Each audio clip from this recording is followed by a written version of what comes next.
Announcement po. Manatili po tayo sa ating upuan.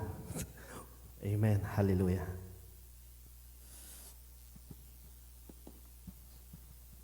Praise God. Sino pong na-bless sa napaka powerful and explosive praise this morning? Hallelujah.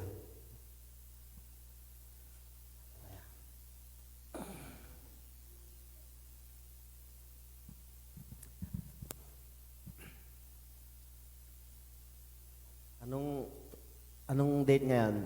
12, 11, na? Ano yung papalapit na? Valentine. Sinintay mo, Brad? Amen. Sabi nga ni Pastor Bon, for the world celebrates love during February 14. Christians celebrate it every moment of their life. Amen po ba tayo doon? Hindi na po natin kailangan hintayin ang 14th of February to shout at the peak of our heart. But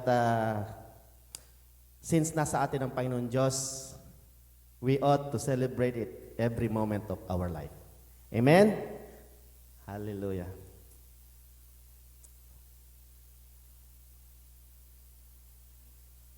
I-greet mo naman yung katabi mo. A lovely day to you, kapatid.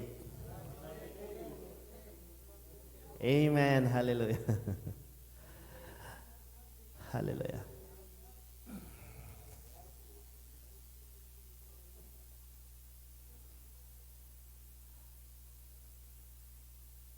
Amen. At last week, first week of February, ang message ni Lord ay ginamit ang ating buting pastor to deliver it. Sino po nakakatanda kung ano yung last week message? Yung pong team natin. Sino nakakatanda pa sa team for this year? Unconditional love. Amen? Unconditional love.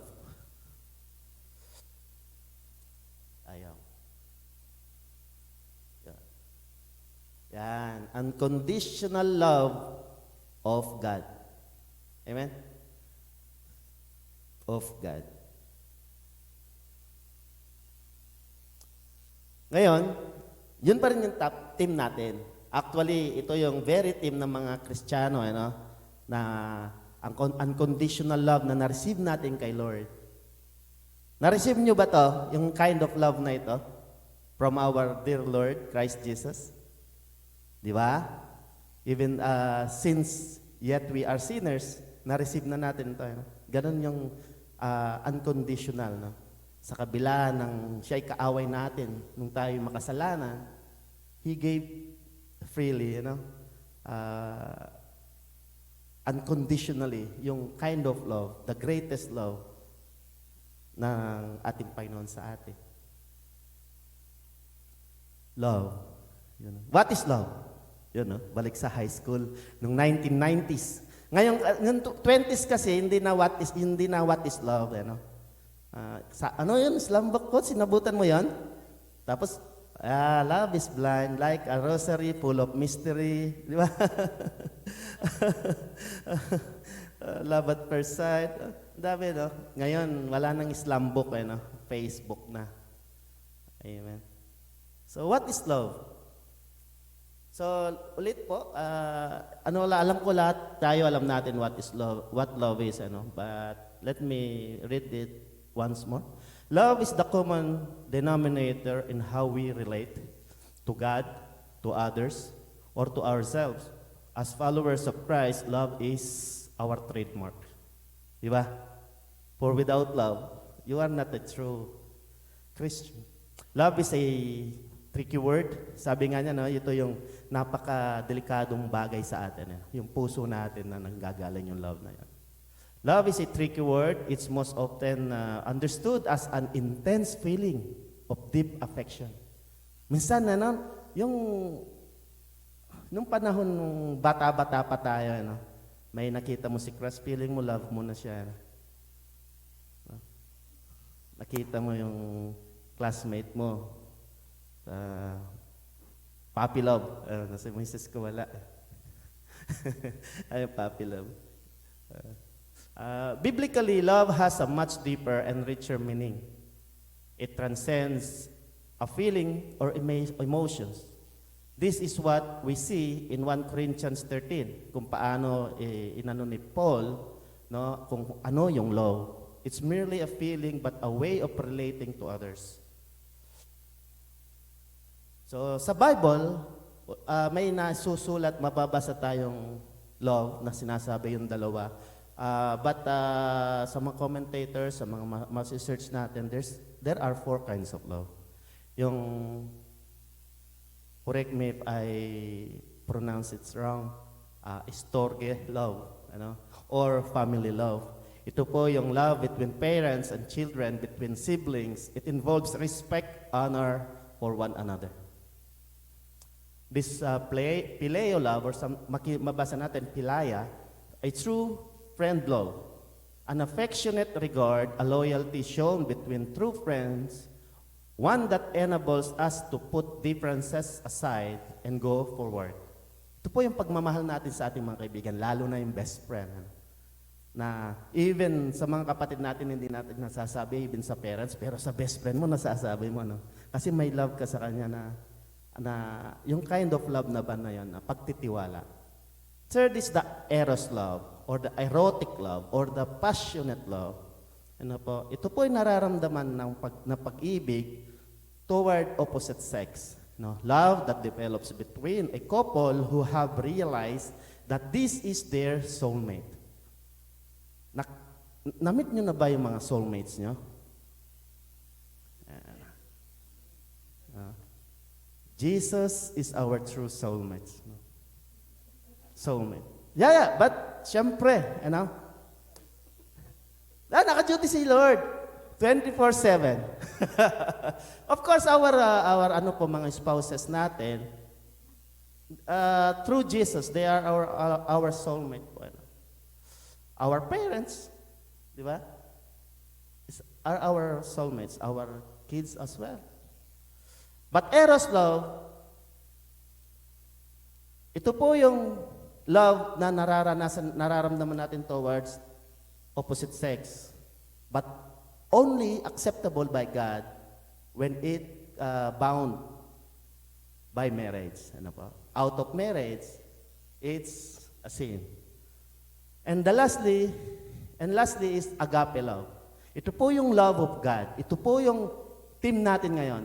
Yung agape love, yung unconditional love na nanggagaling sa Panginoon Diyos. Ito po yung kind of love that knows no bound. Ano po? Our theme for this month is unconditional love. It implies that we ought to have this kind of love. Kaya ba natin? Kaya nyo ba? Kaya nyo ba? It is a challenge to every Christians that profess that they love God. Do you have this kind of love, agape love, unconditional love? Kaya ba natin? Question na we even know how to answer it, but God knows.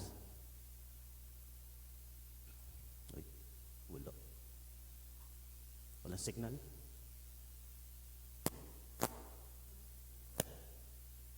Ayun! Amazing. Kung babasahin po natin, sabi niya dito, in John 4:7-12, "Dear friends, let us love one another, for love comes from God. Everyone who loves has been born of God and knows God.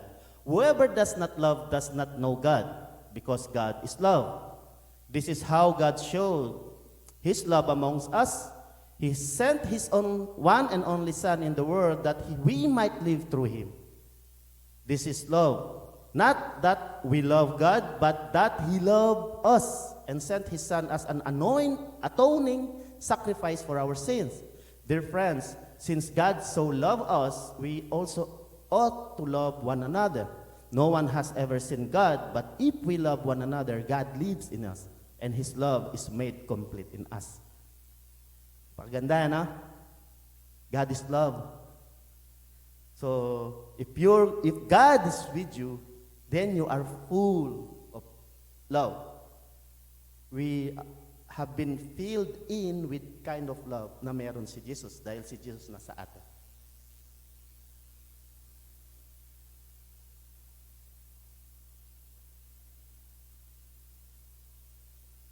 Sa 1 Corinthians 13:4, yung verse natin na binasa kanina, it embraces some things, all things abound in love, and it resists all things against love. Sabi niya, love embraces patience. No? Kung may love ka na galing kay Lord, dapat may pasyente ka. Patience. Patience. No? Dapat, ano ba yung Tagalog ng patience? Pasensya. Yan. Dapat meron ka nun. But alam natin, we are still on a work in progress. Every one of us. If we are so complete by that kind of love, hindi na po dapat tayo manatili dito, dapat nandun tayo sa labas to spread. Kindness, dapat meron. No? Love embraces kindness. Ano ba yung ibig sabihin ng kindness? No? Mabait. Yan. Lagi na-smile. Kahit walang dimples, smile lang. Love embraces truth. Dapat laging katotohanan yung sinasabi natin. Dapat wag magsinungaling. You know what? Kung nagsinungaling tayo, you know what, Satan, he has only one sin. Tanungin mo siya kung anong kasalanan niya. Isa lang sasabihin niya, nagsinungaling ako. Kung ang love encompass all good things, yung lies encompass all bad things. Dahil yun lang kasalanan ni Satan, hindi niya masabi nagsinungaling pa siya. So, nandun lahat yon, yung lies. Kaya sabi nga ni Jesus kay, you are your father's son, no? Yung liar, no? Satan is the father of all lies. Love embraces, paano pronounce to? Resilience, bear all things. Resilience. Ito ba yung tahimik? Hindi na. Yung ibig niya sabihin, bears all things. Flexible. Na pwede, you can, parang spring. Parang spring siya. Na kahit gaano load o gaano ba kahirap, kabigat, he will always recover himself. Magbabounce back siya. No, dapat ganun tayo. The resilience. Love embraces faith. Believes all things. So, believes all things, hindi ibig sabihin lahat na lang naririnig natin. Paniwalaan natin. But believe and faith together, faith to our Lord Jesus Christ. Love embraces hope. Minsan, hirap na tayo sa sitwasyon. But still, we are looking for a better hope. Yung hope na meron tayo that it can bring the great things, the good things, the best things out of our circumstances currently suffering or facing.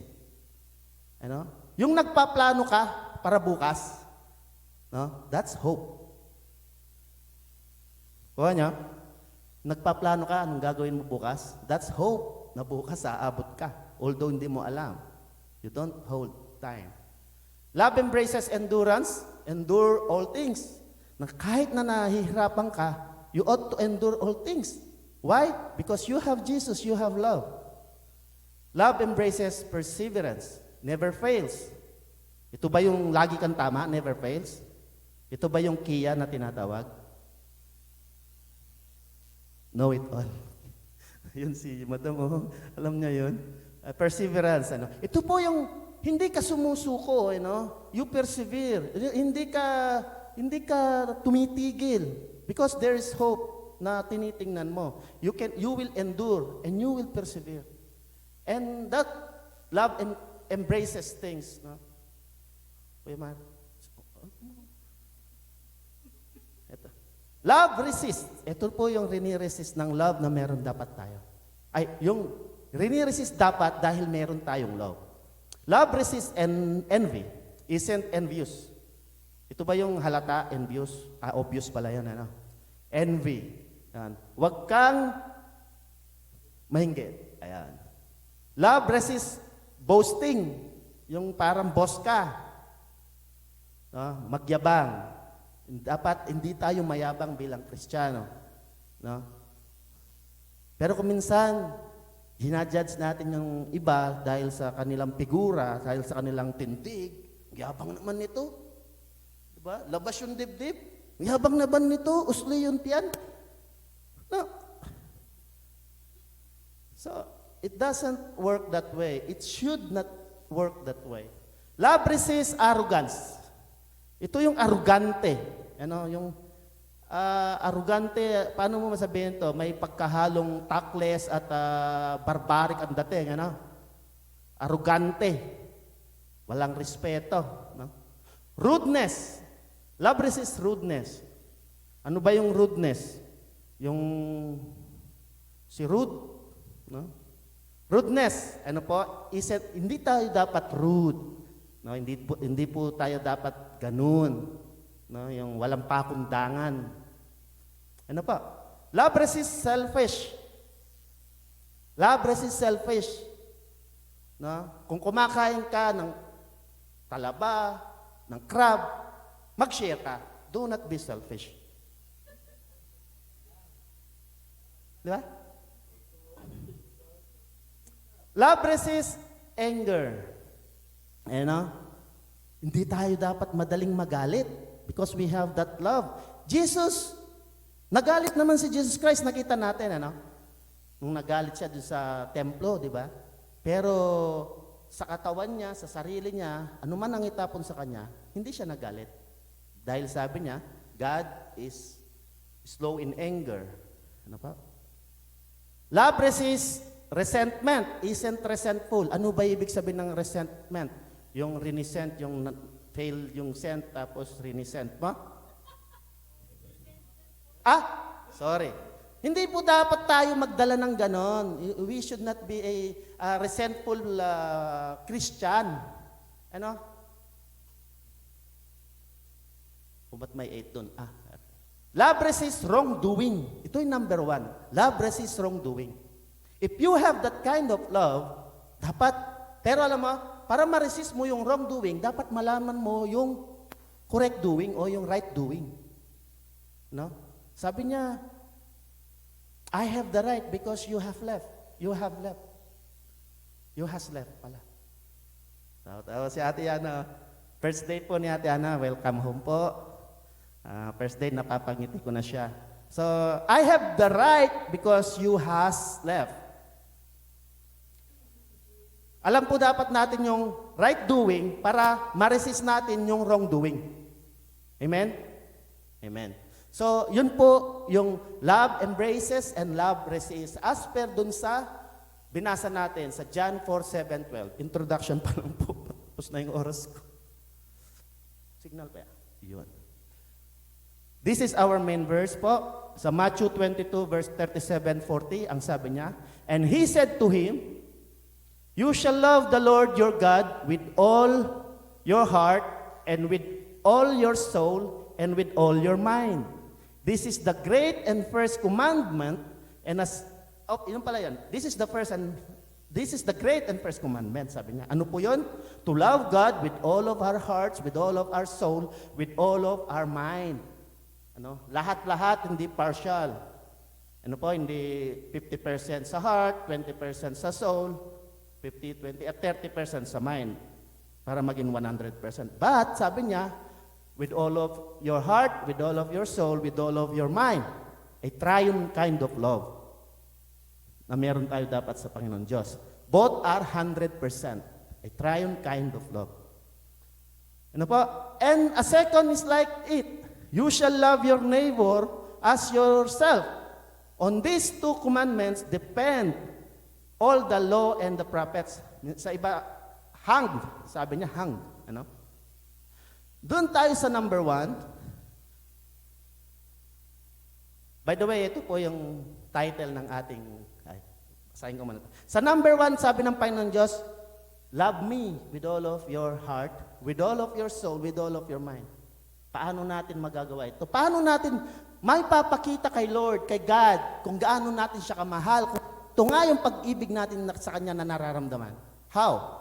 Punta tayo doon sa pinakamataas na bundok, punta tayo sa Tabok, doon sa Mount Sinai, sa Split Rock, and we will shout to the peak of our lungs that, Lord, I love you with all of my heart, with all of my soul, with all of my mind. Ganun ba yung way?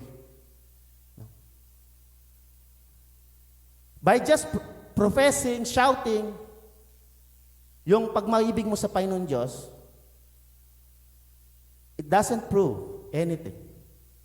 But it requires action towards your brethren. Towards, hindi lang brethren, no? Towards other people. Kaya nga sabi niya, and a second is like it. You shall love your neighbor as yourself. Para mapatunayan mo yung sinasabi mo na love mo si God with all of your heart, with all of your soul, with all of your mind, i-apply mo to sa iyong kapatid. I-apply mo to sa iyong mga kapwa-tao. Love yourself. Kalas. Love your neighbor as yourself. Ito ang question. Ginagawa po ba natin ito? Nagagawa po ba natin ito? Do we desire to do this? To act upon this word, a second greatest commandment of God. Amen. Sino na nakapag-donate dito ng damit sa mga walang damit? Alin yung binigay mo, kuya? Bago, luma, pinagdamitan mo, yung hindi mo nakasya? Luma. Luma. Kaya nga po, the kind of love na meron tayo, it's na impossible to be unconditional. Why? Sa damit pa lang, ibibigay natin sa Kanya yung hindi na natin mapapakinabangan at tinuturing nating basura na lang sa bahay. Hindi ganon tinuturo ni Lord dito sa command na to. God said, love your neighbor as you love yourself. Diba? On this, all people who know the commandment from old hanged sa dalawang bagay na ito. Lahat ng mga tao nang nauna hanggang sa kasalukuyan ay struggled at hindi nila magawa. Napakasimple, no? All we know that we are loving God and doing the right thing. Nag-donate nga tayo ng damit. Tapos yung pala, hindi pala ganun ang gusto ng Panginoon Diyos. Dapat pala, bumunta ka sa Giordano, bumili ka ng isa para sa'yo, isa sa para asawa mo, bili ka ng dalawa para dun sa sweeper sa daan. Extra dalawa. Kasi love mo yung sarili mo, gusto mo bago. So kung gusto mong yung how you love yourself, love your neighbor, bigyan mo rin siya bago. Mahirap. Mahirap. Aminin ko, ako din hindi ko nagagawa. Pag kumain ako sa KFC, yung smart deal, 15 reals. May 2 chicken, may french fries, may Pepsi, at may isang twister sandwich. Kinakain ko yung chicken, yung Pepsi, tsaka yung fries, tinitira ko yung sandwich. Pag may nadaanan akong sweeper, binibigay ko. Kagabi sabi ko, bakit ganun? Dapat pala bumili ako ng 2 smart deal para ibigay ko yung isa dun sa Kasi sandwich lang naranasan niya. Hindi yung chicken, hindi sarap ng french fries. So yung love ko sa kanya, tira-tira din. Ang sabi ni Lord, love your neighbor as you love yourself. Introduction. Nakukuha po natin? Amen, amen, hallelujah. So ito po ang title natin, this is a question na kailangan nating i-contemplate, internalize, at itanong ng masidhi sa ating sarili. What does love requires of me? God is love, so we can rephrase, what does God requires of me? Title pa lang. Let us Stand po to utter prayer to the Lord. Panalalangin pa lang tayo. Yes, Lord, hallelujah. Purihin ka, pasalamatan ka sa araw na ito. For you have opened our eyes, our senses, our soul, our heart, our mind, Panginoon Diyos. Sa mga simpleng mga salita mo, Lord God. As early as today, this moment, Lord God, you have filled in the most important thing, the most important message na pwede mong ipadala sa amin, Panginoon Diyos. To love others as we love ourselves. Lord, it is impossible for us. But because of the unconditional love that you have given us, because of the guidance that your Holy Spirit, the God Holy Spirit, instill in us, because of your Spirit living inside of us, we can do all things through your Son, Christ Jesus, who strengthens us. Hallelujah. Lord, maraming salamat o Lord God. At hayaan mo na masambit ko lang yung mga salita na nilagay mo sa aking puso, isipan at sa bibig na ito. Covered me, O Lord God, with your holiness, with your glorious presence. At hindi makita ng aking mga kapatid, ang aking karumihan, ang aking kakulangan bilang tao. Hallelujah. We praise you, we glorify you in Jesus' mighty name. Amen. So, start na po. Ito na. Amen. Amen. Wala naman signal. Kuya Mar, harap ka sa akin. Ayan. So, sa Romans 12:9-16, ang sabi niya, love must be sincere.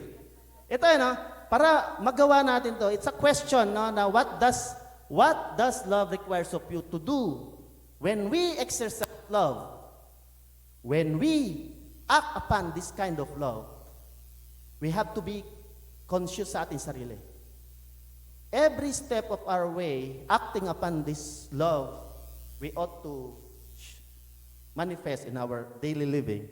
We have to, every period, tanungin natin, what does love requires of me? Love must be sincere. You know? Kapag ina-exercise natin yung love, dapat pala sincere tayo. Ano po? Dapat sincere, ibig sabihin ng sincere, totoo. Di po ba? Ang sincere, ibig sabihin, tapat o totoo ka sa ginagawa mo. Kaya lang kung minsan, dahil sa tinuro ng mundo sa atin, when we exercise the love, yung concern natin sa iba, nagiging, minsan blurred ng concern natin, yung emotion natin. Ano po? Na para hindi siya masaktan, sabihin natin, oo, gusto din kita. Oo, mahal din kita. Oo, pupunta ako.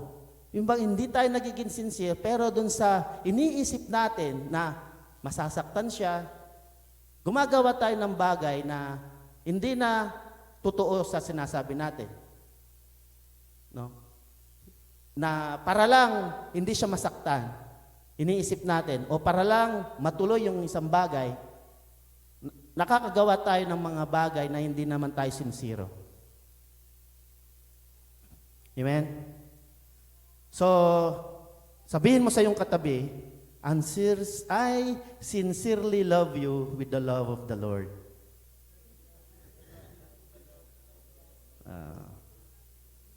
Amen. Kaya si ate, hinihintay si Kuya Mark. Amen. So, dapat maging sincere tayo, no? In expressing our love. Not just po tayo ng emotion natin, yung natin na masaktan natin yung pagsasabihan natin ng mga bagay. Our expression of love must be sincere and true. Number 2, hate what is evil. Dapat ganito, nung naging Kristiyano na tayo, dahil may love na tayo, we should exercise hating what is evil. No po? Ibig po sabihin nito, hindi na po tayo dapat nagpapahulog sa bitag ng kalaban na gumawa ng masama. We should hate evil. Amen? Paano naman to? To know evil, you have to know what is good. To distinguish what is right and what is wrong. Marami pong mga commandments sa Bible nagsasabi sa atin how we discern an evil doing, an evil scheme of the enemy. As a Christians, we have given a power to discern things. We have to exercise.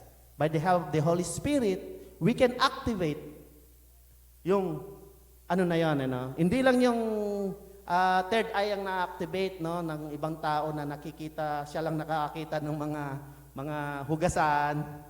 Third eye daw. Ano pa? Cling to what is good. When you eat evil, you have to cling to what is good. Kailangan po gumawa tayo, not just knowing what is good, but we have to act to cling what is good sa ating ginagawa. Sabi na nga natin malimit, sa mundong ito, dahil nabuhay na tayo dito, hindi naman pwedeng hiwalayan mo lahat ng tao na gumagawa ng masama.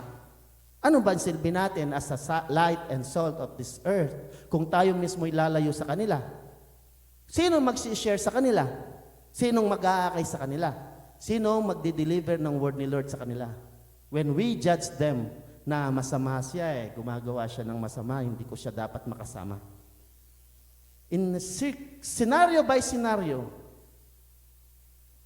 magkaroon tayo ng wisdom when to act and when to be silent, and when to be in that situation, in that place only, and when to walk out. Dapat may discernment. But sabi ni Lord, go therefore, sabi niya na, to the end of this world, and preach the gospel of the kingdom. Ano po? Kasi tayo man din, dati makasalanan, may nag-share sa atin. So don't forget that once in our life, back then, nalulunod tayo dun sa kumunoy na yon. At marami tayo. At meron pumunta doon upang hilahin tayo. And we ought to look back kung sino pa'y nandun. At wag kang matakot na lumusong upang sumagip din ng parehas natin noon na nalulunod din. Amen?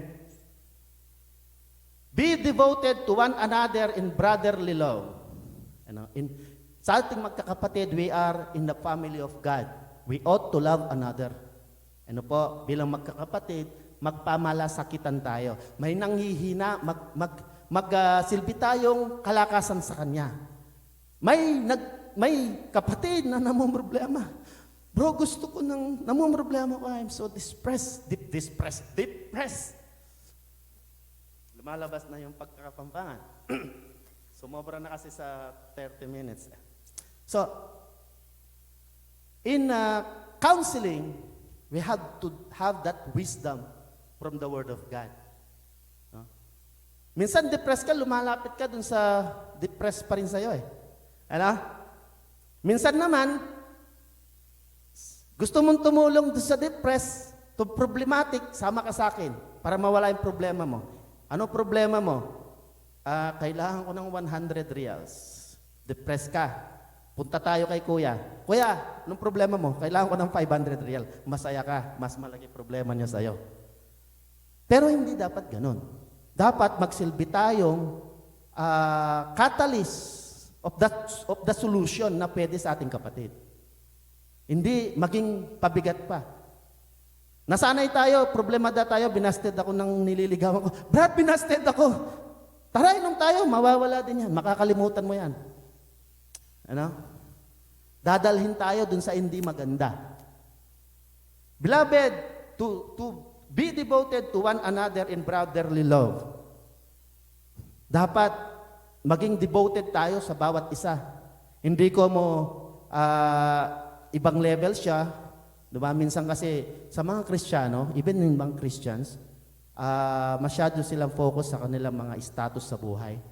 Sa Pilipinas mostly, yung mga mega church na yung mga member nila ay mga milyonaryo, mga tycoon businessman, no? Ang hirap nilang mag-stoop down to be leveled sa mga mabababa. Ganon minsan Kristiyano Hindi naman lahat, but God wants us to be devoted to one another in brotherly love. Kung sakit niya, sabi niya, maging sakit din natin. Amen? At dito sa church na to, I experienced this devoted mga brethren, no? na naranasan kong manghina, pero nagsilbi kayong kalakasan sa akin. And alam ko lahat tayo, ganito tayo. Praise God for that. Amen? So, honor one another above yourself. Ano? Honor one another above yourselves.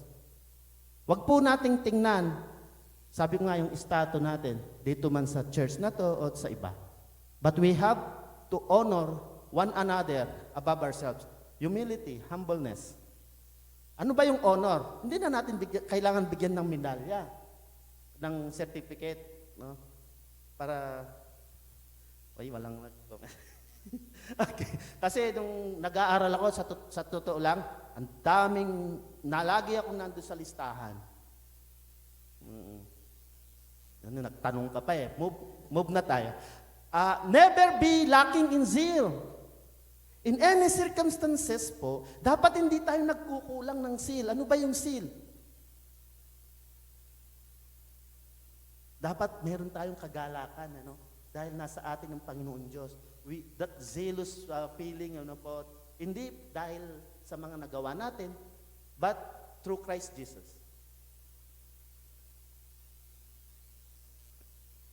Serving the Lord, ito napakaganda, serving the Lord. Dapat sa bilang Kristiyano, how to show your love toward your brother, dapat sabay kayong maakay mo siya in serving the Lord. When you love God, dapat makita ka sa kanyang ubasan. Meron bang nagmamahal sa Diyos at wala siya sa kanyang ubasan? Paano mangyayari yan? Diba? Be joyful in hope. No? Minsan, nabalitaan mo may increasean. Yes, may increasean. Nabalitaan mo 50 reals. Aray, ano ba yan?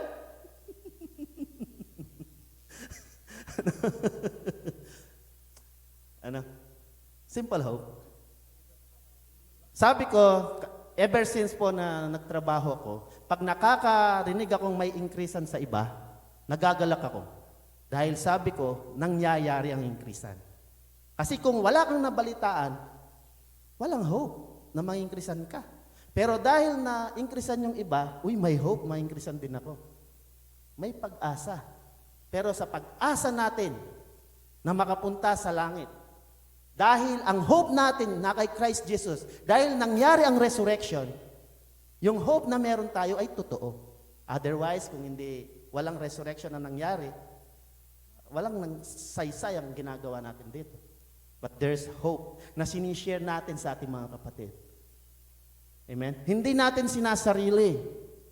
No? Kagaya nga po na tayo ngayon ay ligtas. Paano naman yung nandun sa likuran natin na hindi paligtas? Ano? Share the joy in hope. Patient in affliction.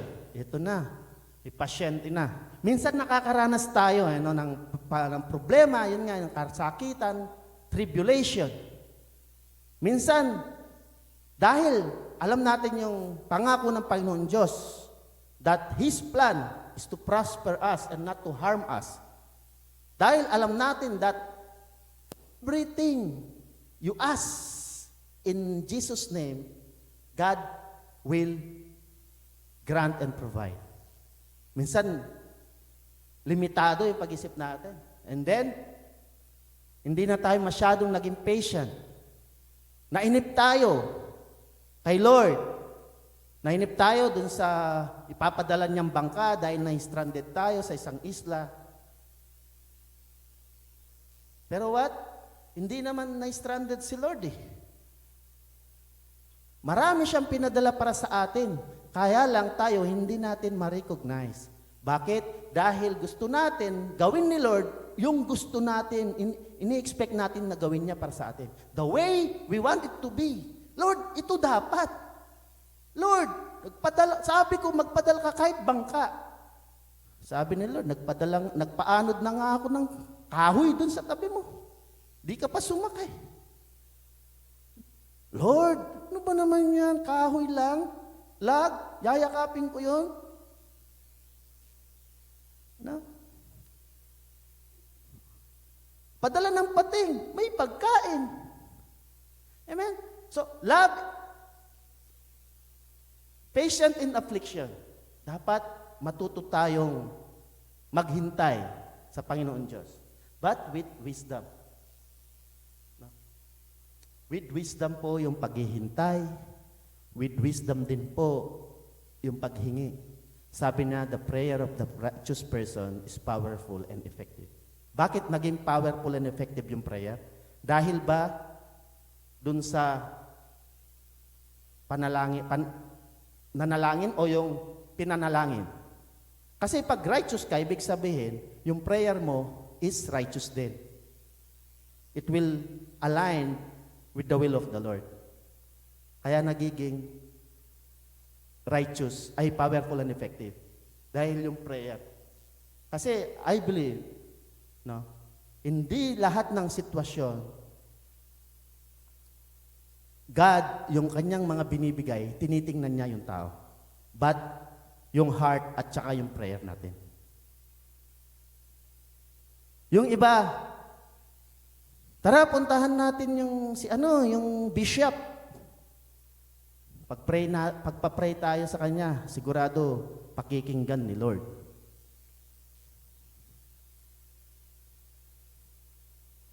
God can hear our prayer.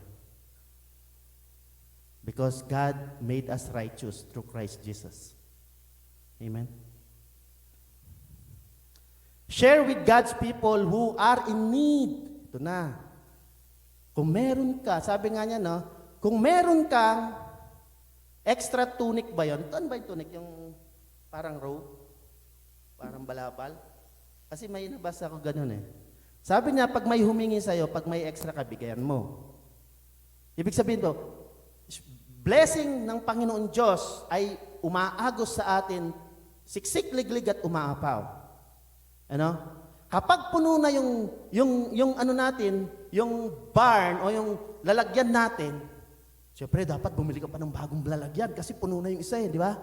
Para magpaglagyan ng bagong blessing. Pero sabi ni Lord, share with God's people who are in need. Marahil ginagamit ka ng Panginoon Diyos para maging daluyan ng pagpapala. So we have to have that kind of wisdom, no? Na ginagamit tayo ni Lord para sa iba. Ganun kasi si Lord eh. In any circumstances na ating hinaharap, pwede tayong gamitin ni Lord. Si Job, di ba? Nawala na sa kanyang lahat, pero ginamit siya ni Lord para mabago yung mga kaibigan niya.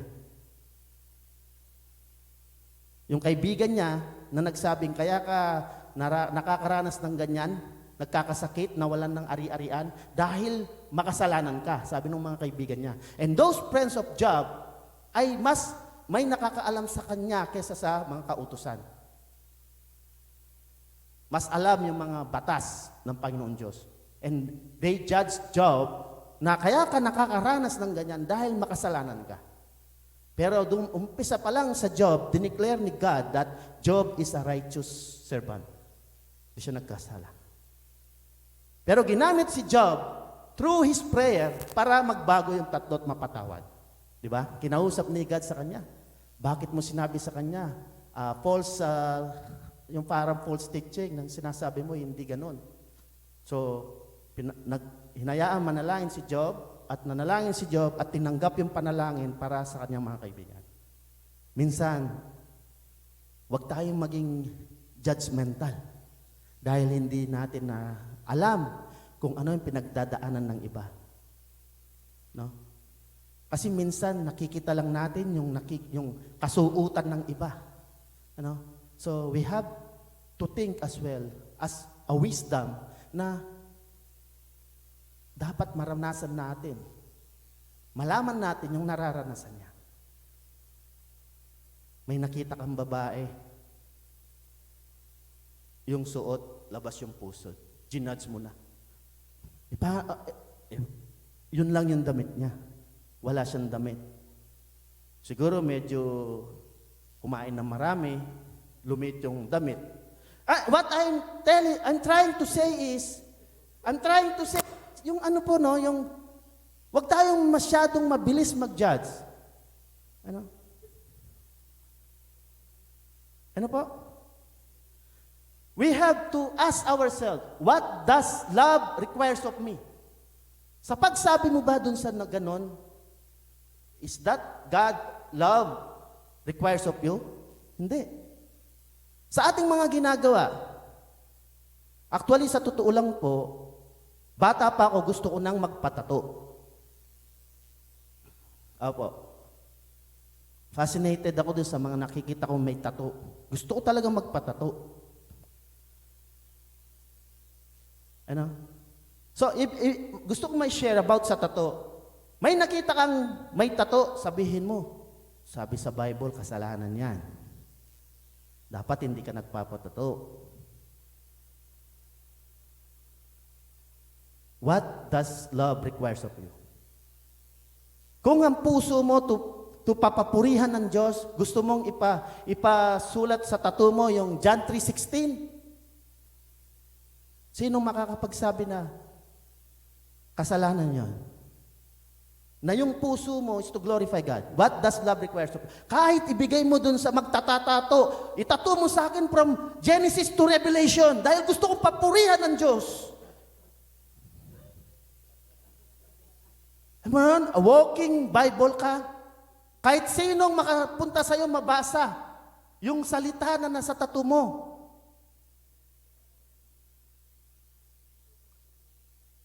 See, it is the intention of your heart kung bakit mo ginagawa. Ang sabi niya, in all you do it as if you are doing it for the Lord. Yung puso mo magpatato sa noo, God is love. Pero hindi naman po sa noon. Exaggerated ano lang po siya. Ibig sabihin, I want to share, no? Ano man ang gawin natin, we have that kind of intention. What does love requires of you? Sa ating mga ginagawa. Ito ba yung inihingi ng pag-ibig na na-receive mo sa Panginoon Diyos? Kaya mo ginagawa ang bagay na to?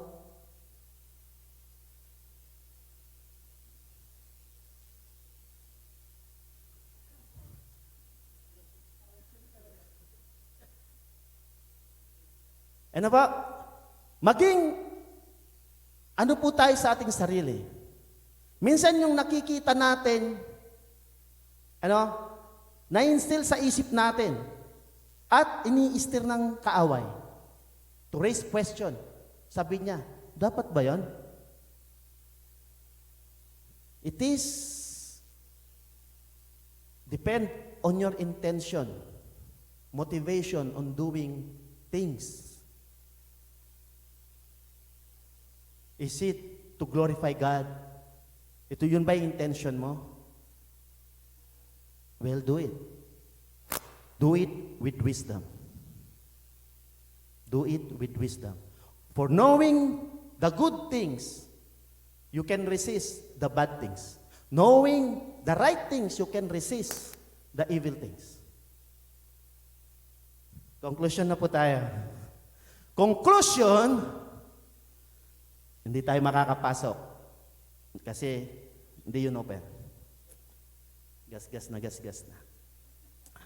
See, in doing so, all these things na binasa natin, love embraces things, resists things, yung mga magaganda lahat ito. For this kind of love, unconditional love na meron ng Diyos, lahat perfect. Lahat maganda. Lahat pinulfill ni Lord Jesus.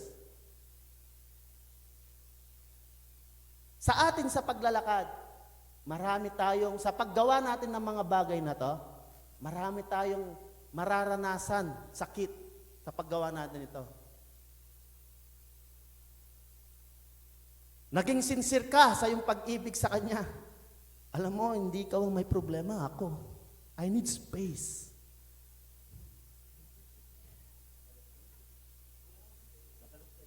Hindi ikaw ang may problema, ako. I need space. Mabuti na yung sabihin mo na yon na masaktan siya kesa magpatuloy ka na lokohin mo siya. Di ba? The other party will be disappointed. Sabi mo sa akin, you love me to the moon and back? Sabi mo sa akin, susungkitin mo ang buwan, ang star, ang lahat ng mga celestial object at ipapalo mo sa akin. Tapos ngayon yun, space. Ano ka, astronaut? Ibig sabihin, in doing so, expressing our love to each and everyone, we will experience, kuya, wala. Ayun, yan. Disappointments. Di ba? Ngayon na lang, nadi-disappoint na kayo. Sabihin ng isip nyo, ano ba naman to? 36 minutes na siya, hindi pa introduction pa din. Sa lahat ng ginagawa natin, pwede tayong makaranas ng disappointment. But disappointments are God's appointment. Para saan? Ano?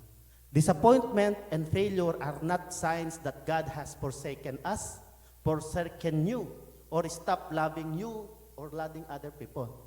The devil wants you to believe God no longer loves you, but it isn't true. God's love for us never fails. It's unconditional.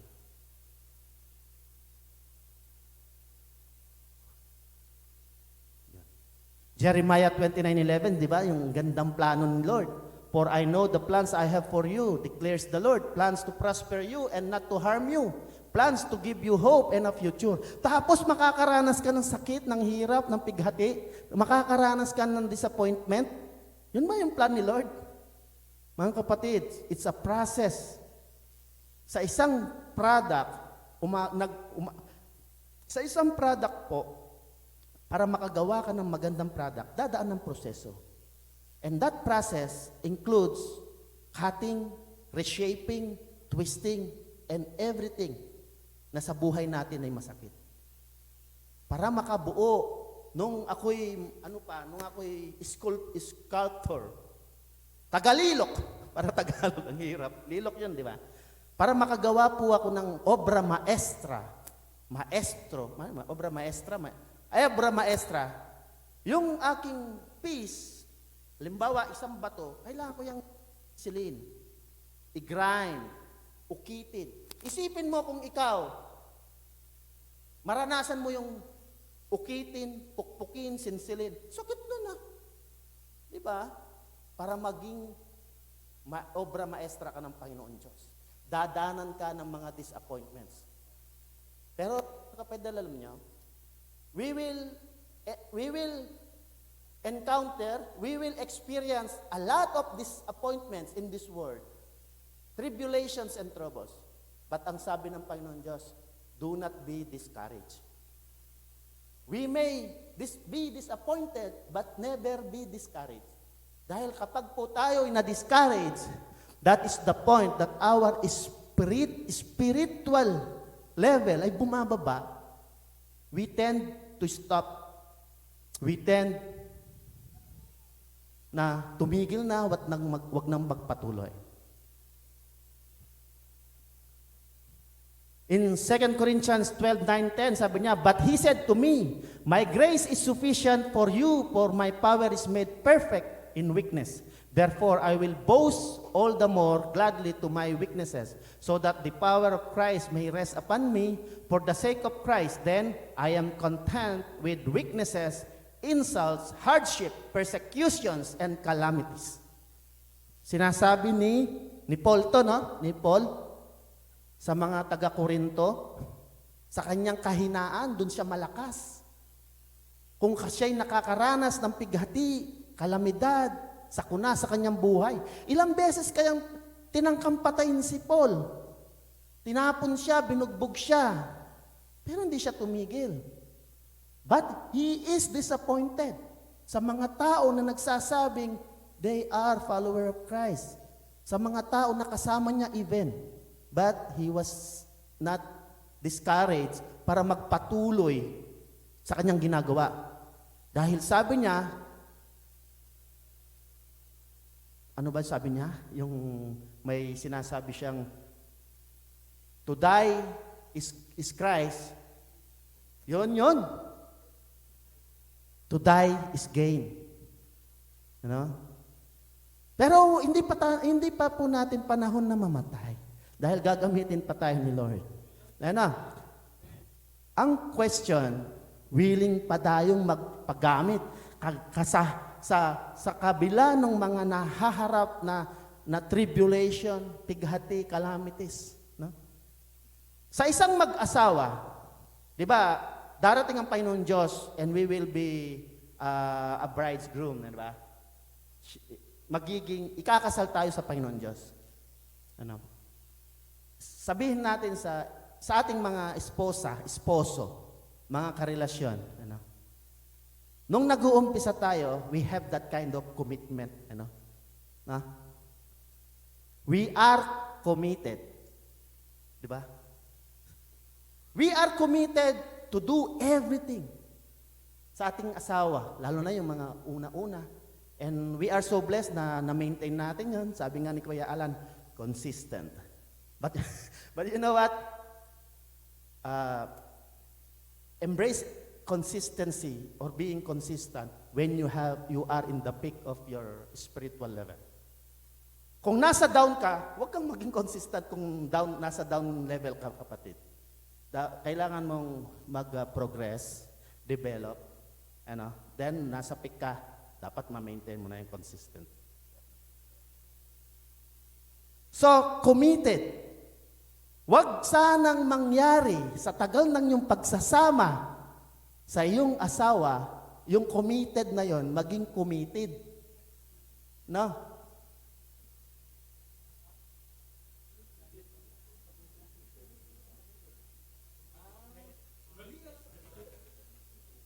Palakpak naman para kay Lord.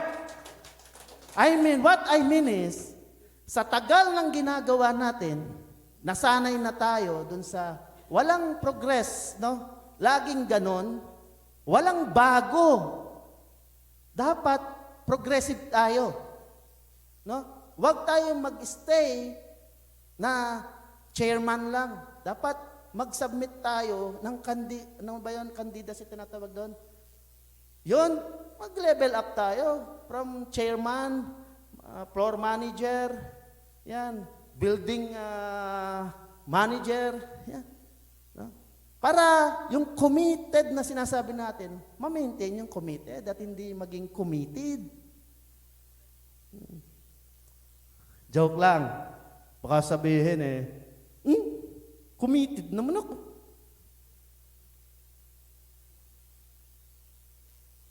Sabi niya, kung tayo'y nahihirapan sa pagpapatuloy natin, nakakaranas tayo ng bighati, ang salita ng Panginoon Diyos ang siyang nagsisilbing yung energy drink. Sabi na sa Joshua 1:9, have I not commanded you, be strong and courageous. Do not be afraid, do not be discouraged. For the Lord your God will be with you wherever you go. Maging may wisdom po tayo, kung wag na nating isasama si Lord dun sa pupuntahan natin hindi kagandahan dahil hindi niya tayo sasamahan. Sasamahan tayo sa ating proseso ng paglago. Sasamahan tayo ni Lord sa bawat pagkakataon na tayo lugmok. Minsan nga nagrereklamo tayo Lord, bakit mo ako iniwan? Ngayon na kailangan kita. Ngayon pa, Lord, doon mo pa ako iniwan. Sabi ni Lord, ano ka ba anak? Di naman kita iniwan. Kasama mo ako. Pasan-pasan kita. Sa panahon na hindi mo na kaya. Hindi mo na kaya maglakad, pero nakaabot ka pa ng ilang hakbang. Hindi na ikaw ang naglakad. Ako na, pasan-pasan kita. Amen? Minsan kasi, yung nararanasan natin, masyado natin dinadagdagan yung mga dalahan natin na hindi naman natin dapat dalhin sa ating paglakad sa Panginoon. Release mo yun. Strip them off, cut them off, para masigasig tayong maglakad. Ano ba yun? Yung mga alalahanin natin, worries. Lift them up to the Lord, yung worries. Living testimony, si Kuya Jules, naririnig natin siya lagi. Ano? Tayo lahat ay living testimony that God never leave us nor forsake us. Yan. Last na po, last verse. Ephesians 2 chapter 19:22, ang sabi niya, "Now therefore, you are no longer strangers and foreigners, but fellow citizens with the saints and members of the household of God." Amen? Having been built on the foundation of the apostles and prophets, Jesus Christ Himself being the chief cornerstone. Kinanta natin kanina, cornerstone. In whom the whole building being joined together grows into a holy temple in the Lord, in whom you also are being built together for a dwelling place of God in the Spirit. Praise be to God. Ano?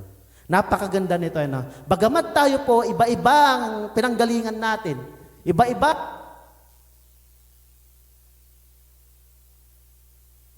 But we belong in one family, in the family of God. Although, iba-iba't po tayo ng pinagkalooban ng mga gift. Yung marunong si Kuya Mario, na-develop na-activate na yung gift na yon, no? And I desire na ma-activate din yung sa akin.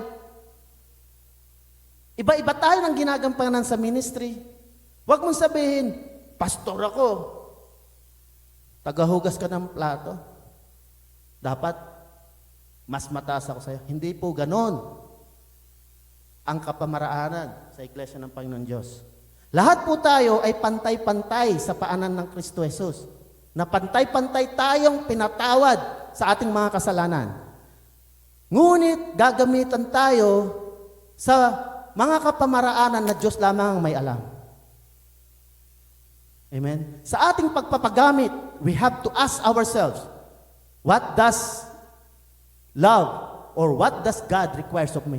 Sa ating pagtugtog, praise God, kanina, sumasabog yung ating pagkanta, pag-praise kay God.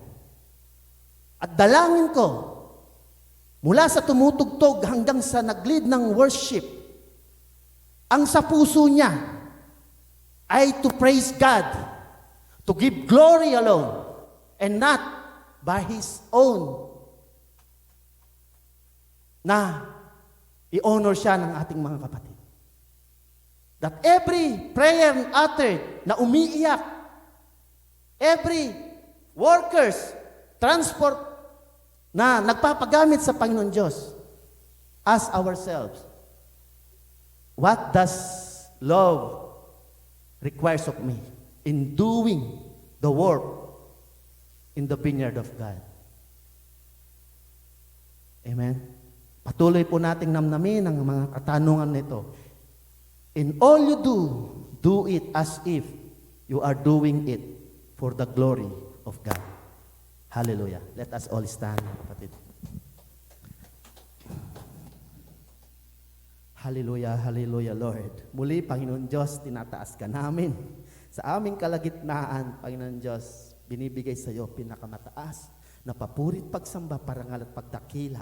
Sa iyong katapatan, O Lord God, muli pinakita mo na naman sa amin, O Lord God, that truly you love us unconditionally.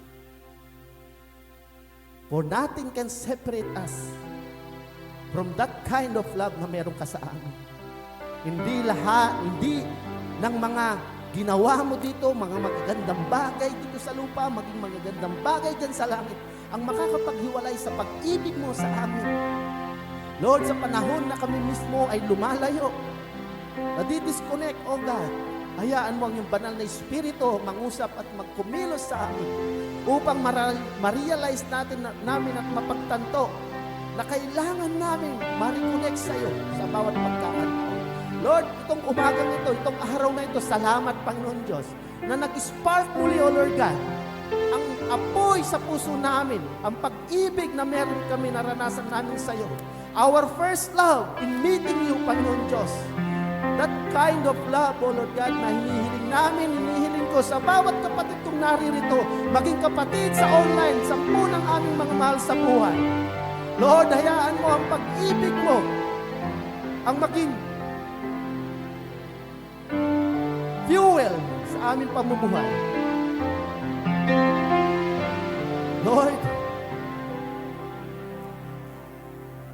use your children. Use all us para magawa namin ang mga bagay na ito. It is impossible for us, O Lord, bilang isang tao, Panginoon Diyos, to resist all the works of the enemy and to embrace all these good things. But with your Holy Spirit, with your help, with your presence in our life, O Lord, magagawa namin ito. For you have said in your word, for with you, nothing is impossible. Hallelujah. Lord, patuloy po kami nagpapatira pa sa iyong harapan. Nagpapakumbaba. Nagpapakumbaba, O Lord God, at magpapagamit sa iyong ubasan for your glory alone. Less of us, more of you. Hallelujah. Hallelujah. Lord, ibuhos mo ang iyong pagpapala, grasya at habag, pagmamahal at pag-ibig sa lahat ng iyong mga anak. This we pray in Jesus' mighty name. Amen.